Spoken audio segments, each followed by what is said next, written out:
tell us how well prepared is Kenya as a destination?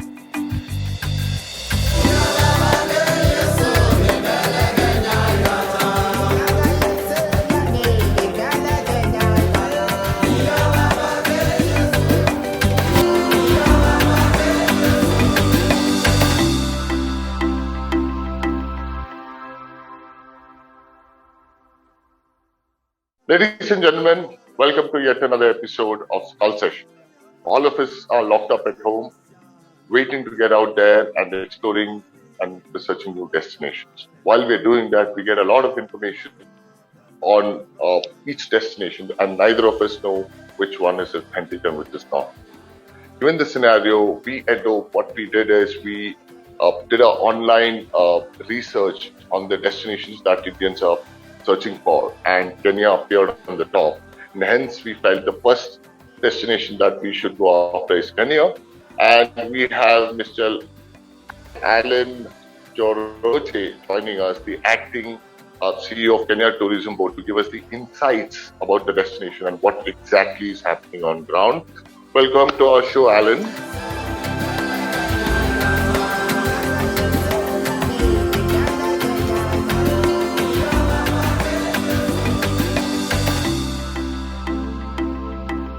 Thank you, Arun. As you've mentioned, my name is Allan Njoroge. I'm currently the acting Chief Executive Officer of the Kenya Tourism Board, which is the government agency mandated to market Kenya as a tourism destination internationally as well as locally. I've been with the Kenya Tourism Board for around 13 years now, and I've enjoyed my time here selling Kenya. It's a beautiful destination, selling it to the world, and seeing the impact that tourism is able to have on the lives of Kenyans. So, Allan, since you're in the heart of the action out there in Kenya, could you tell us how well prepared is Kenya as a destination for post-COVID travel?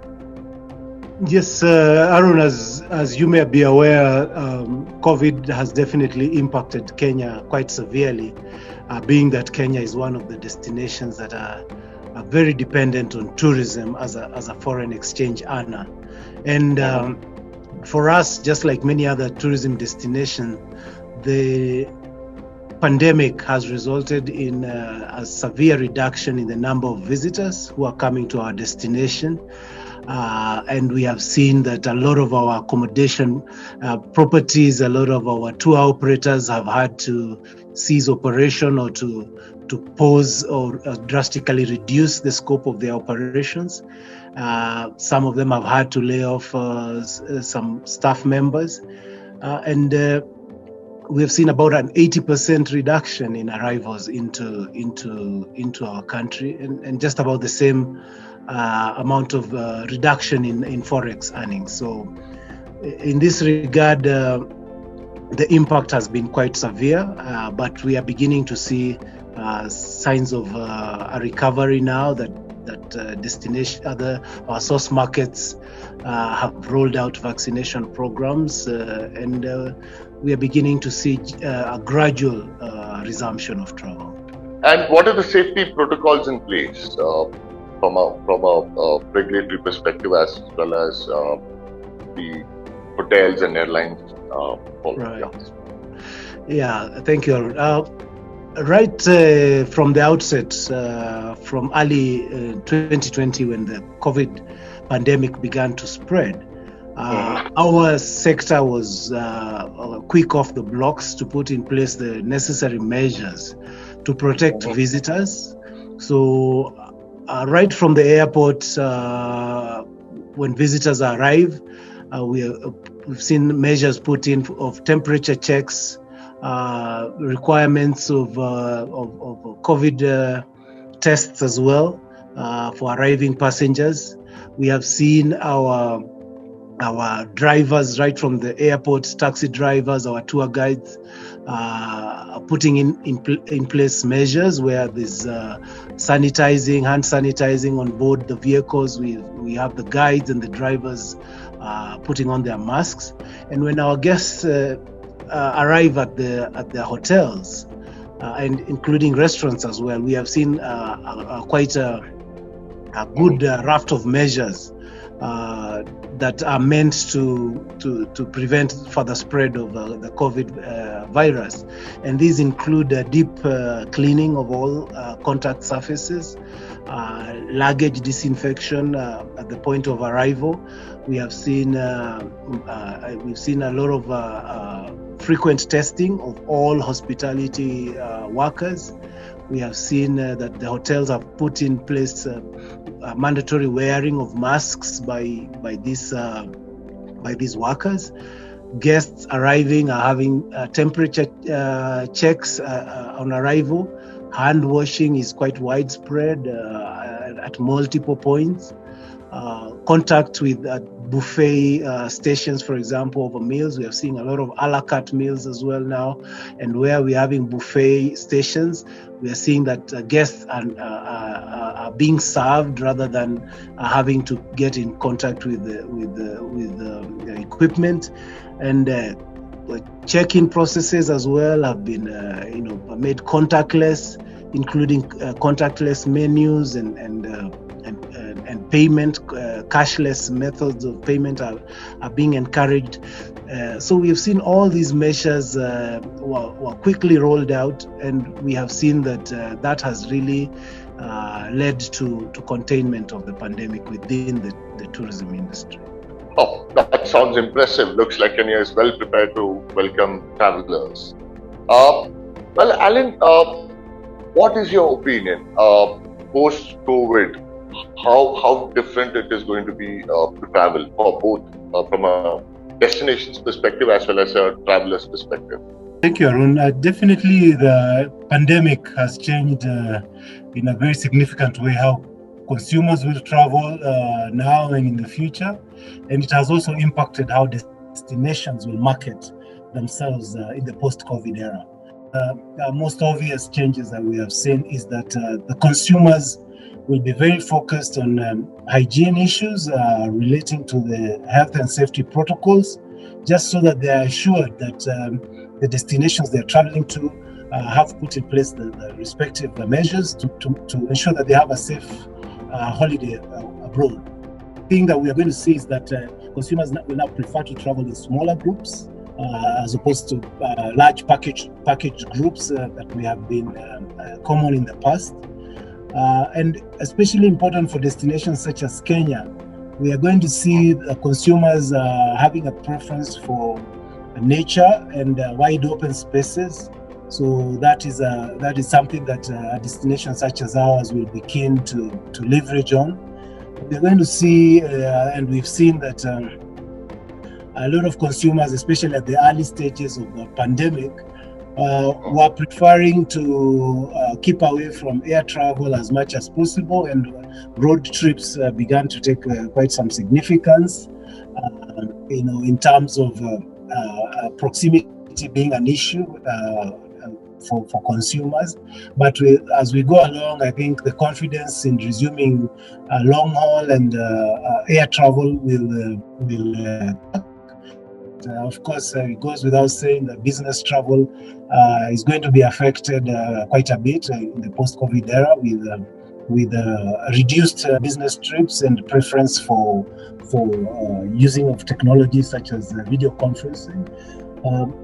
We are going to see also people preferring bespoke and niche experiences, smaller curated experiences, which destinations such as Kenya are able to offer. Again, I think one of the things that we've seen now is consumers being a bit reluctant to make long-term bookings or commitments, and thus giving rise to last-minute bookings, just so that somebody is able to get an assurance as to how the situation is prevailing in the destination where they're going. Well, I think the good news is, based on our research, Kenya is the most searched destination from India as we speak. Now, while it looks like a lot of people are considering Kenya as a go-to destination once the pandemic sets on, but what is Kenya Tourism Board doing to attract these tourists, and And let me break this question further. Information flow is critical, and the right information is important to go at the ground level. So, what are your initiatives? Yeah, I think you couldn't be more right on that issue, Arun. In terms of destination information that's flowing out to the consumers, that is very key in allowing them to make informed decisions as to where to go to, especially in this era of COVID. So what we have done, and thank you for pointing out that Kenya is indeed one of the most searched destinations. It's one of the and not just in India, this trend where consumers, when being asked about which long-haul destinations they're considering once the situation is favorable for them to travel, Kenya is ranking very highly. And this is mainly because of the amount of awareness campaigns that we were running even during the time when a lot of destinations were locked down. So one of the things we are doing in terms of, and which we were doing across all of 2020, is putting the right information to the travel trade in all our markets. So, for example, in India, during 2020 and a bit of 2021 as well, we were running webinars for the travel trade throughout that time, so that we were able to bring them up to speed as to the situation on the ground in Kenya, in telling them about the COVID health and safety protocols that our hotels and tour operators have put in place to assure the safety of guests. We also, during that period, launched an e-learning program for travel agents, where they can do self-learning by logging onto our platforms and being able to find out credible and accurate information about the destination. So that we were doing a lot in terms of empowering our trade. And of course, we were also very active in our social media platforms as the official destination marketer, putting information about the destination directly into the hands of the consumer. Post which every destination is looking to open up the market and get maximum number of people and tourists in, etc., etc. What is Kenya's objective? Is it quantity or quality? And when I say that, is it about getting thousands of tourists in, or getting the quality tourist in and maintaining protocol, so that there's a fine balance between both? I think for us as a destination, our product itself has not lent itself to mass tourism in that sense, in the sense that Kenya's safari product, based product, so it is not a mass travel in the same way that perhaps a destination that's purely focused on beach would be targeting. So even from the beginning, our strategy has always been to target the right quantity of tourists, bearing in mind that we need to also focus on conservation and sustainability, and protection of our wildlife areas as well. So even the post-pandemic, we will continue with that focus, where we are looking to get the right segments of our traveling population, looking to look to this premium segment of the market as well. Because we have seen that across the board, the premium segment of the travel market has been the most resilient. So for us, of course, we have a beach product as well, which is a bit more amenable to larger numbers of travelers, and we will continue to work with charter operators in that respect. But for our safari segment, I think our focus has always been that we are able to get in the right numbers that are sustainable, but also get the right yield by way of tourism revenues. Since you mentioned sustainable, one of the big key draw among millennials is about sustainable destination, and how is Kenya Tourism Board focusing on engaging and educating this audience? Yeah, indeed, the millennials have emerged as a very key segment for us and for all destinations, I suppose, worldwide. And I think we are looking at up to 40-50% of the traveling population by 2025 will be millennials, according to studies. So we have found that the millennials have a different outlook to travel. As you rightly pointed out, they're looking very closely on the issue of sustainability, sustainable tourism, eco-friendly destinations, and also the issue of impact. That it's tourism that has a positive impact on the destination, on communities, and is not destructive to the environment. So that is something that, of course, Kenya has been a world leader in the past and continues to do so. We have a large emphasis on eco lodges and eco-friendly practices in our tourism sector. And as you know, Kenya was the first country to ban hunting in our parks, and that is not allowed at all. So we have always been very focused on this issue, and that has been very attractive to millennials. We found also that millennials are very interested to experience, new and engaging experiences, and that is an area that we've been working with our tourism trade to be able to develop products that or experiences that appeal to this segment, because perhaps they may not be purely attracted to safari and beach in the traditional sense, but with the little tweaks here and there, those products can be made appealing to this segment. What we have also found, of course, is that the millennials look towards the internet as their source of information for booking and especially also for sharing of the travel experiences. So we are, of course, Kenya, you will know that the internet penetration is quite widespread, including in some of the remotest parks. So the sharing of experiences is something that these traveling millennials are able to do at any time during their travel in Kenya. Mm-hmm. So in short, what you're saying is Kenya as a destination understands millennial, and you're millennial ready. We are very millennial ready, and we are really looking to tap into this segment as we also continue to nurture our other segments. Mm-hmm.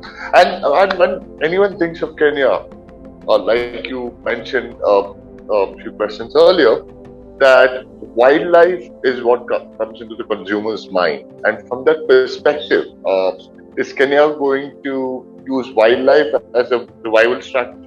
Our wildlife, Arun, as you say, is what puts Kenya in the map, right from the early days of tourism development.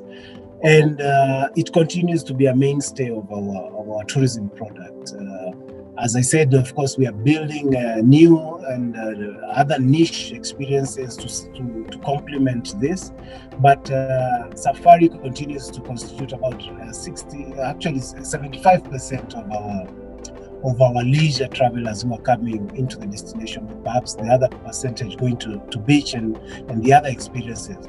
And we are finding that Kenya continues to be known and to have very high levels of awareness when it comes to the safari product. So definitely we will continue to leverage on that. The positive aspect of the pandemic that perhaps is not well known is that during that time when there was a little visitation, our parks actually rejuvenated. The animal populations grew, the grass was much greener and nicer, and I think basically our wildlife areas managed to take a breather during that period. And now when we welcome back our visitors, they are coming back to a very rejuvenated wildlife product. And as you may be aware, what we are known for in terms of wildlife is largely the diversity and the abundance. So those two factors combined make Kenya a very attractive destination for any visitor. So I think everybody would be looking forward to the rejuvenated parks for sure. So Alan, before we sign off, what is your message to all our viewers out there? For us as Kenya, I think the first message we want to put out is that we are open. We are open to visitors from all the destinations that are able to come to us, obviously with consideration of the various protocols put in by government in terms of access. But for any visitor who's able to travel to Kenya, we are saying Kenya is ready to welcome you. We have put all the protocols in place as I have outlined. Our hoteliers, our restaurant owners, our tour operators have put the guest experience and the guest safety as a prime consideration. Kenya is, of course, what we are known for as being an authentic destination, offering very authentic experiences. We are all year round. That is a key selling point for us. The weather is friendly all year round. So we have the migration, but also in other seasons when it's not migration, Kenya is still a great country to come to. As I mentioned earlier, the issue of sustainability is key. Kenya is a world leader in that, and we are able to offer also in terms of diversity of experiences, that if you're interested in safari, but you would also like to experience culture, the people of Kenya, or even adventure, those are the kind of things that Kenya is able to offer you. So for us, we're saying Kenya offers the traveler an opportunity to experience a life-changing experience by coming to Kenya, and especially for our Indian visitors from India who have been very supportive of us. It's one of our key markets and showing very good stable growth over the years. Is one of the emerging markets that is really under our radar for us to continue to put in effort to grow arrivals, because we have very good connectivity with India. We have very good historical ties with India. We have a sizable Kenyan population of Indian origin. So we continue to put in our effort to create awareness, to create inspiration amongst the Indian population that is able to travel, that Kenya is open and ready to receive. Fantastic. So, well, Alan, that was quite an insightful session. I think you put light on a lot of information, and I hope and believe it's adequate enough for travelers to decide their next holiday to Kenya. Thank you for taking time out. Have a great day. Thank you for having me, Arun. It was a pleasure.